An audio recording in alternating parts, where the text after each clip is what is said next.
Hello friends, मेरा नाम है अनिल और आप सभी का स्वागत है आपके अपने YouTube channel UP Bihar exam crack पर। आज की क्लास में हम प्रैक्टिस सेट 15 का अध्ययन करेंगे। अब तक हमारे 14 प्रैक्टिस सेट कंप्लीट हो गए हैं और ये जो सीरीज चल रही है वो उत्तर प्रदेश पुलिस और बिहार पुलिस के लिए बहुत ही महत्वपूर्ण है। इसमें हम जीएस के प्रश्न हल करेंगे। आपकी 2 सीरीज चल रही हैं अभी फ़िलहाल में, हिंदी का प्रैक्टिस सेट और जीएस का प्रैक्टिस सेट। यहाँ से आपका आधा पेपर कवर हो रहा है, तो आप इसकी प्रैक्टिस कर सकते हैं। चलिए शुरू करते हैं आज की क्लास का पहला प्रश्न। तो पहला प्रश्न है, विद्युत का सबसे अच्छा चालक क्या है? लोहा, सिलिकॉन, कॉपर या सिरामिक? तो सबसे अच्छा चालक होता है इनमें विकल्प के अनुसार कॉपर, और फर्स्ट का आंसर क्या हो जाएगा? सी हो जाएगा। क्या हो जाएगा? सी।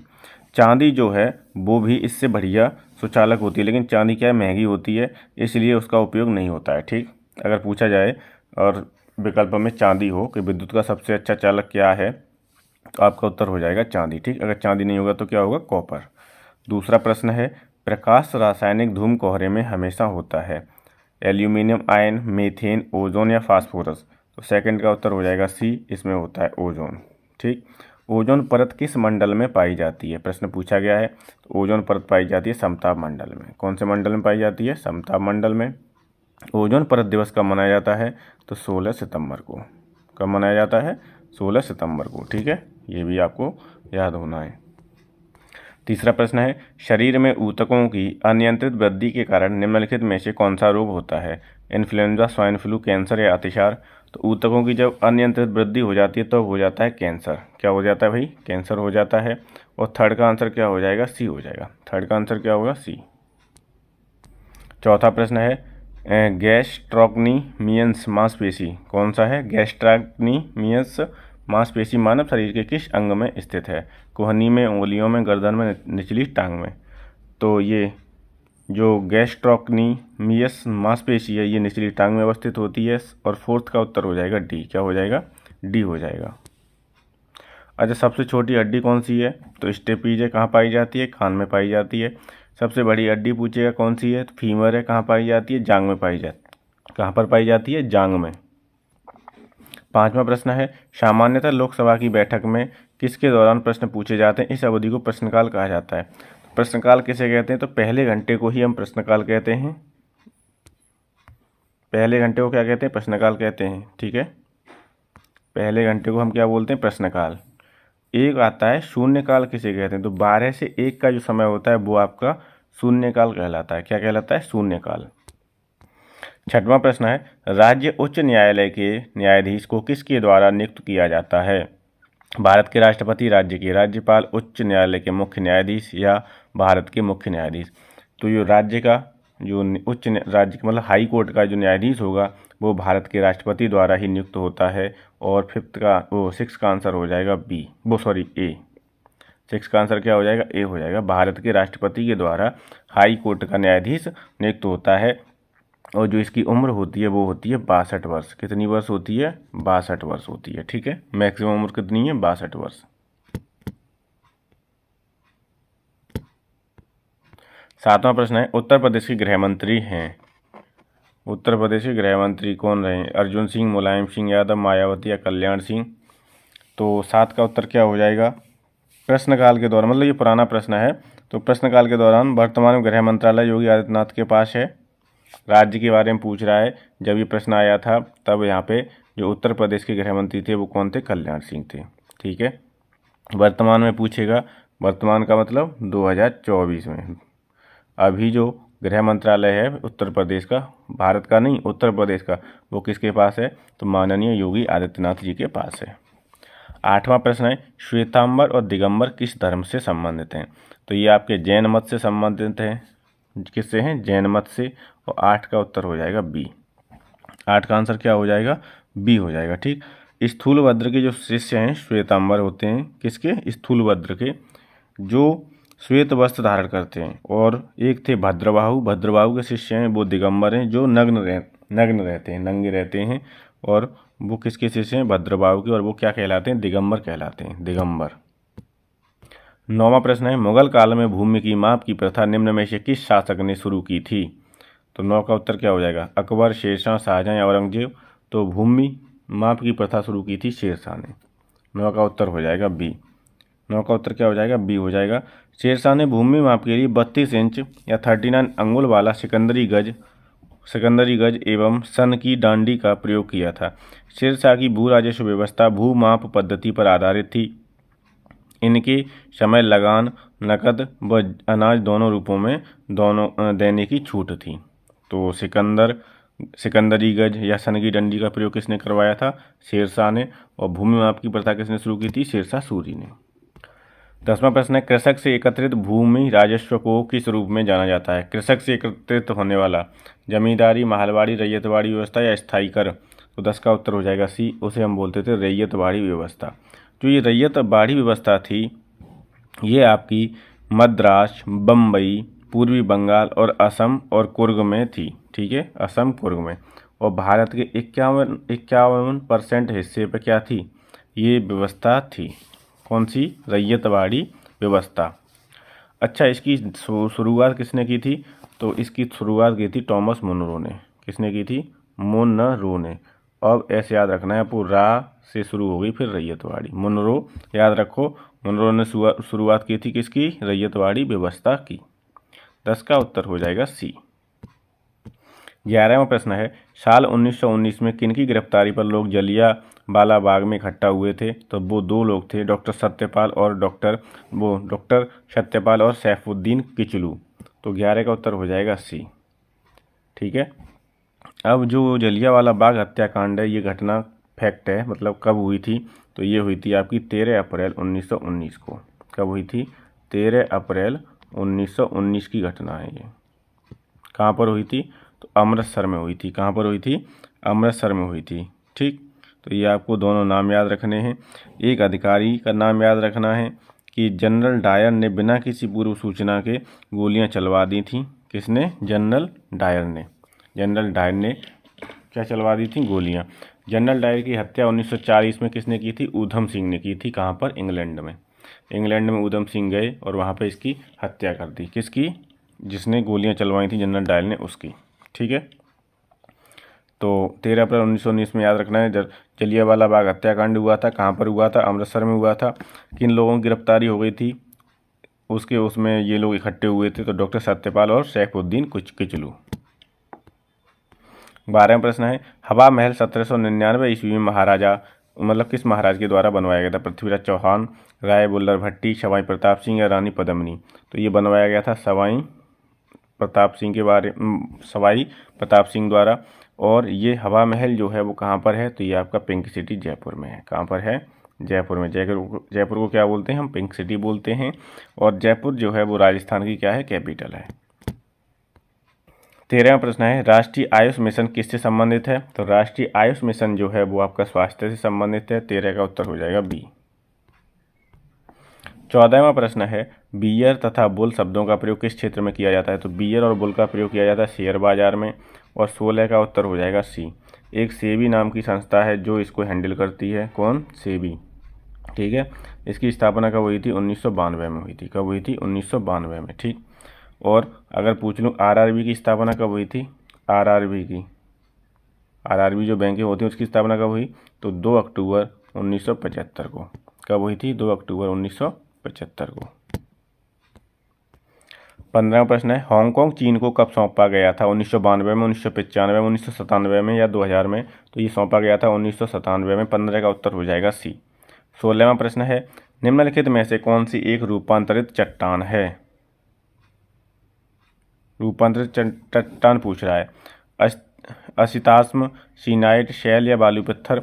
रूपांतरित चट्टान कौन सी है? सीनाइट है। ठीक है, और 16 का उत्तर क्या हो जाएगा? बी हो जाएगा। 17वां प्रश्न है, फेलिन क्या है? तो फेलिन क्या था? एक चक्रवात था जो अक्टूबर 2013 में बंगाल की खाड़ी में उठा था। तो फेलिन 17 का उत्तर क्या हो जाएगा? सी। अब इस प्रश्न से आपको क्या है ना, करंट में जो भी वो आए हैं चक्रवात, ठीक है, 24 में या 23 के लास्ट में, इन्हें आपको एक बार देख के जाना है। ठीक, कौन सा चक्रवात कौन सी जगह पर आया था और किस किस राज्य को उससे नुकसान हुआ था। अगला प्रश्न है, बॉक्साइट किसका महत्वपूर्ण अयस्क है? तो बॉक्साइट जो है वो एल्यूमिनियम का महत्वपूर्ण अयस्क है। किसका है? एल्यूमिनियम का। 18 का उत्तर हो जाएगा ए। 19वां प्रश्न है, काली मिट्टी को और किस नाम से जाना जाता है? रेगुर मिट्टी, ह्यूमस, बांगर या क्रिस्टलीय? तो काली मिट्टी को हम बोलते हैं रेगुर मिट्टी। ठीक, काली मिट्टी के अन्य नाम भी हैं, जैसे रेगुर मिट्टी, करेल मिट्टी, कपास मृदा। क्योंकि कपास जो काली मिट्टी में सबसे कपास पूछा जाता है, कपास सबसे अधिक सबसे बढ़िया किस मिट्टी में होती है? तो उत्तर होता है उसका काली मिट्टी में। किसमें होती है? काली मिट्टी में। अब जैसे बांगर मिट्टी है, बांगर मिट्टी के अन्य नाम क्या हैं? जैसे पुरानी जलोढ़ मृदा भी बोलते हैं इसे, दोमट मृदा बोलते हैं, मटियार मृदा बोलते हैं, खादर मृदा बोलते हैं। किसे? बांगर को। ऊसर मिट्टी जो होती है उसके अन्य नाम क्या हैं? रेह बोल देते हैं, बंजर बोल देते हैं, कल्लर बोल देते हैं। रेह, बंजर, कल्लर ये आपके ऊसर मिट्टी के अन्य नाम हैं। 20वां प्रश्न है, निम्नलिखित में से उत्तर प्रदेश के किस जिले में भारत माता मंदिर स्थित है? अयोध्या, आगरा, वाराणसी या बरेली? तो ये भारत माता मंदिर वो वाराणसी में अवस्थित है। और भारत माता मंदिर महात्मा गांधी काशी विद्यापीठ वाराणसी के प्रांगण में है। ये कहाँ पर है? महात्मा गांधी काशी विद्यापीठ के प्रांगण में। इसका निर्माण शिव प्रसाद गुप्त ने करवाया था। यह एक स्वतंत्रता सेनानी भी थे और इसका उद्घाटन सन 1936 में हुआ था। कब हुआ था? 1936 में। ठीक, अगला प्रश्न है 21वां, निम्नलिखित में से उत्तर प्रदेश का लोक नृत्य कौन सा है? तो जो चरकुला लोक नृत्य है वो उत्तर प्रदेश का, और कौन से क्षेत्र में ये गाया जाता है? ब्रज क्षेत्र में। कहाँ पर है? ब्रज क्षेत्र में। ठीक, लावा जो है वो लक्षद्वीप का है। कोलट्टम तमिलनाडु का, बिहू असम का है। बिहू कहाँ का है? असम का है। कोलट्टम के बारे में याद रखना है कि केवल महिलाओं द्वारा किए जाने वाला नृत्य है ये। कोलट्टम जो सी विकल्प में देख रहे हो आप, ये आपका महिलाओं द्वारा किया जाता है नृत्य। और बिहू कहाँ पर है? बिहू आपका असम में है। बिहू कहाँ पर है? असम में है। लावा लक्षद्वीप में। चरकुला आपका उत्तर प्रदेश का लोक नृत्य है जो ब्रज क्षेत्र में करा जाता है। ठीक है, अगला प्रश्न है, मुरादाबाद किस कार्य हेतु प्रसिद्ध है और उसने विश्व भर में हस्तकला उद्योग में अपना अलग आला स्थान बनाया है? तो मुरादाबाद जो है वो पीतल के लिए प्रसिद्ध है और 22 का उत्तर हो जाएगा ए। पीतल और कलई बर्तन पर नक्काशी के लिए मुरादाबाद प्रसिद्ध है। कांच उद्योग जैसे कांच की चूड़ियों के लिए फिरोजाबाद प्रसिद्ध है। कौन? फिरोजाबाद। इत्र और सुगंधित तेल के लिए कौन सा जिला प्रसिद्ध है? तो वो है इत्र के लिए कन्नौज। क्या है? कन्नौज। चाकू उद्योग के लिए रामपुर, बोलते भी तो हैं रामपुरी चाकू। तो चाकू उद्योग के लिए कौन सा जिला है? रामपुर है। और लकड़ी के खिलौने और औषधि निर्माण के लिए क्या है? लखनऊ। औषधि निर्माण के लिए क्या है? लखनऊ। 23वां प्रश्न है, ताज एक्सप्रेसवे किन शहरों को जोड़ता है? तो ताज एक्सप्रेसवे जो है वो आगरा और ग्रेटर नोएडा को जोड़ता है। ठीक है, पहले इसका क्या नाम था? तो पहले इसका नाम था यमुना एक्सप्रेसवे। इसकी जो लंबाई है वो है आपकी 165.5 किलोमीटर। कितनी है? 165.5 किलोमीटर। आगरा में ये कुबेरपुर से शुरू होता है और कहाँ तक जाता है? ग्रेटर नोएडा तक जाता है। ठीक, अगला प्रश्न है, राइटर इसकी समाचार एजेंसी किस देश की है? राइटर किस देश की समाचार एजेंसी है? यूके की, यूएसए की, रूस की या जर्मनी की? 24 का उत्तर हो जाएगा ए, यूके की। किसकी है? यूके की है। अगर यूएसए की पूछता है तो यूएसए की हो जाएगी यूनाइटेड प्रेस इंटरनेशनल। रूस की है तास, रूस की जो समाचार एजेंसी है उसका क्या नाम है? तास। ठीक है, तास है। और जर्मनी है जो जर्मनी की है डीपीए। क्या है? डीपीए। बस, तो राइटर किसकी है? यूके की। 24 का उत्तर हो जाएगा ए।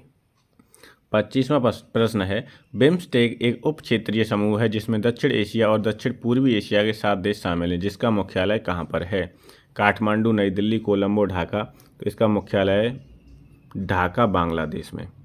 बिम्स्टेक की जो स्थापना हुई थी वो हुई थी 6 जून 1997 को। 6 जून 1997 को बिम्स्टेक की स्थापना हुई थी। कब हुई थी? 1997 में। अब इसमें जो सदस्य देश हैं 7, वो हैं बांग्लादेश, भूटान, भारत, म्यांमार, नेपाल, श्रीलंका और थाईलैंड। ठीक है, 7 देश हैं। कौन कौन? बांग्लादेश, भूटान, भारत, म्यांमार, नेपाल, श्रीलंका और थाईलैंड। 26वां प्रश्न है, निम्नलिखित में से कौन सा वीरता पुरस्कार है? इकबाल सम्मान, द्रोणाचार्य पुरस्कार, परमवीर चक्र या भारत रत्न? तो 26 का उत्तर हो जाएगा सी, परमवीर चक्र। क्या हो जाएगा? सी, परमवीर चक्र जो है वो वीरता पुरस्कार है। 27वां प्रश्न है, येन किसकी मुद्रा है? जापान की, चीन की, दक्षिण कोरिया की, भूटान की? तो येन जो है वो जापान की मुद्रा है। ठीक है, जापान की राजधानी कैपिटल है टोक्यो, मुद्रा है येन। भूटान की कैपिटल है थिम्पू और मुद्रा है नगल ट्रम। क्या है? नगल ट्रम। दक्षिण कोरिया की राजधानी है सियोल और मुद्रा है कोरियाई वॉन। चीन की राजधानी क्या है? बीजिंग है और इसकी मुद्रा है युआन। क्या है? चीन की मुद्रा युआन है। चलिए 28 प्रश्न देखते हैं। 28वां, अमेरिका कप किस खेल से संबंधित है? क्रिकेट से, हॉकी से, टेनिस से या याट रेसेस से? तो 28 का आंसर हो जाएगा डी। अमेरिका कप जो है वो याट रेसिंग से संबंधित है। 28 का आंसर हो जाएगा डी। अगला प्रश्न है, विश्व वन्य जीवन निधि WWF का मुख्यालय कहाँ पर है? तो ये है आपका ग्लैंड, स्विट्जरलैंड में। ग्लैंड स्विट्जरलैंड में है। और इसकी स्थापना कब हुई थी? इसकी स्थापना हुई थी 1961 में। कब हुई थी? 1961 में हुई थी। और एक चीज़ और याद रखनी, इसका जो प्रतीक चिन्ह है वो है आपका जॉइंट पांडा। क्या है? जॉइंट पांडा इसका प्रतीक चिन्ह है। किसका? विश्व वन्य जीवन निधि का। विश्व वन्य, इसे हम बोलते हैं इंग्लिश में बर्ड वाइल्ड लाइफ फंड। और इसकी स्थापना याद रखनी, इसका मुख्यालय कहाँ पर है? ग्लैंड स्विट्जरलैंड में है। और इसका जो प्रतीक चिन्ह पूछा जाएगा, प्रतीक विलुप्त प्राणी है, वो जॉइंट पांडा है। कौन है? जॉइंट पांडा। 30वां प्रश्न है, BMI की गणना के लिए सूत्र कौन सा है? BMI की फुल फॉर्म होती है बॉडी मास इंडेक्स। क्या होती है? Body mass index. तो इसमें हो जाएगा आपका वजन किलोग्राम में और लंबाई अपॉन लंबाई मीटर स्क्वायर। तो इसका उत्तर हो जाएगा 30 का ए। 30 का आंसर क्या हो जाएगा? ए हो जाएगा सूत्र। 31वां प्रश्न है, उत्तर प्रदेश दिवस किस तिथि को मनाया जाता है? तो यूपी दिवस मनाया जाता है कब? 24 जनवरी को। और 31 का आंसर क्या हो जाएगा? सी हो जाएगा। 24 जनवरी को उत्तर प्रदेश दिवस मनाया जाता है। 32वां प्रश्न है, निम्नलिखित में से किस नदी का जल ग्रहण क्षेत्र सर्वाधिक है? महानंदा, सोन, रामगंगा या गंडक? तो ये उत्तर प्रदेश के परिप्रेक्ष्य में पूछी गई नदियां हैं। विकल्प के अनुसार जो होगा जल ग्रहण क्षेत्र सबसे अधिक किसका होगा? सोन का होगा। और 32 का उत्तर हो जाएगा बी। 32 का उत्तर क्या हो जाएगा? बी। 33वां प्रश्न है, यूपी एसआईडीसी का मुख्यालय कहाँ पर है? तो कानपुर में है। 33 का आंसर हो जाएगा डी। 33 का उत्तर क्या हो जाएगा? डी हो जाएगा। और इसकी जो फुल फॉर्म होती है वो होती है उत्तर प्रदेश राज्य औद्योगिक विकास निगम। क्या होती है? उत्तर प्रदेश राज्य औद्योगिक विकास निगम। और इसकी स्थापना कब हुई थी यूपीएसआईडीसी की? 1961 में। 34वां प्रश्न है, आल्हा एक लोकप्रिय संगीत किस क्षेत्र का है? रुहेलखंड, बुंदेलखंड, पूर्वांचल या पश्चिमी उत्तर प्रदेश? तो 34 का उत्तर हो जाएगा बी। आल्हा जो है वो बुंदेलखंड का लोकप्रिय संगीत है। और 34 का उत्तर क्या हो जाएगा? बी। 35वां प्रश्न है, हाल ही में व्हाइट हाइड्रोजन के प्राकृतिक भंडार की खोज किस देश में हुई है? तो वो हुई थी व्हाइट हाइड्रोजन के प्राकृतिक भंडार की खोज फ्रांस में। 35 का उत्तर हो जाएगा बी। 36वां प्रश्न है, पूर्वी आकाश अभ्यास का आयोजन किस राज्य में किया गया? तो मेघालय में। ये जो आपके प्रश्न है वो करंट के हैं, ठीक है, तो घबराना नहीं है इनसे। और 37वां प्रश्न है, नवंबर 2023 में कौन से देश ने चीन के बेल्ट एंड रोड इनिशिएटिव से अलग होने की घोषणा की है? 37वां है से प्रश्न। और कब की घटना है ये? नवंबर 2023 की। तो किसने अलग होने की घोषणा की है? फिलीपींस ने। फिलीपींस की राजधानी पूछ रहा हूँ क्या है? फिलीपींस की राजधानी है क्या? मनीला। फिलीपींस की राजधानी क्या है? मनीला है। और एशियन विकास बैंक है उसका मुख्यालय कहाँ पर है? मनीला में। कहाँ पर है? मनीला में। 38 है, हाल ही में किस देश में CBSE ने अपना प्रशासनिक कार्यालय खोलने की घोषणा की है? CBSE ने, CBSE बोर्ड है ना उसने। तो CBSE बोर्ड ने कहाँ पर? UAE में प्रशासनिक कार्यालय खोलने की घोषणा कर दी है। 38 का उत्तर हो जाएगा बी। और ये आपके 38 प्रश्न कंप्लीट हो गए हैं। प्रैक्टिस सेट 15 कंप्लीट हुए आज, ठीक है। आगे हम ऐसे ही चलेंगे। और हमें कितने प्रैक्टिस सेट कंप्लीट करने? 20 अगस्त तक 50 करने हैं, जो आपके GS के लिए बहुत ही महत्वपूर्ण होंगे। तो आज की क्लास को यहीं समाप्त करते हैं। अगर आप चैनल पर पहली बार आएँ तो प्लीज़ चैनल को सब्सक्राइब कर लीजिए। Thank you so much.